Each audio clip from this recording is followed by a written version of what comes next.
السعال عند الأطفال أو الكحة أو السعل.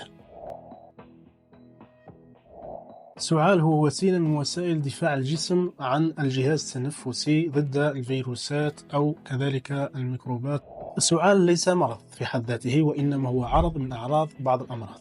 في بعض الأحيان يكون السعال هو إشارة عن ما يحدث في الجهاز التنفسي للأطفال أو في الحنجرة أو في القصبات الهوائية أو الشعب الهوائية. يجب علاج الخلل أو المرض الذي يسبب السعال لكي نعالج السعال في حد ذاته. أولا اللي هو التهاب القصيبات الهوائية أو الشعب الهوائية في الرئتين. الالتهاب هذا ممكن يكون ميكروبي أو فيروسي أو آخر.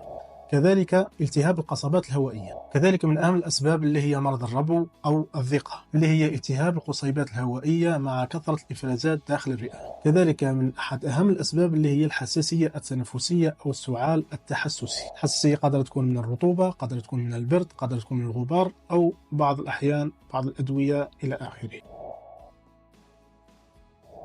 عند إصابة الطفل بالسعال يجب استشارة الطبيب، خاصة إذا كانت مدة هذه السعال تجاوزت 4 أيام أو 5 أيام، أو مصحوبة ببعض الأعراض الأخرى كالحمى أو كثرة البلغم أو ألوان أخرى للبلغم كالأحمر أو الأخضر. وكذلك من النصائح عدم استعمال مضادات السعال خاصة عند الرضع الصغار، لأن هذا قادر يحدث نتائج عكسية عند الرضع. للمزيد من النصائح لصحة أسرتكم تابعونا.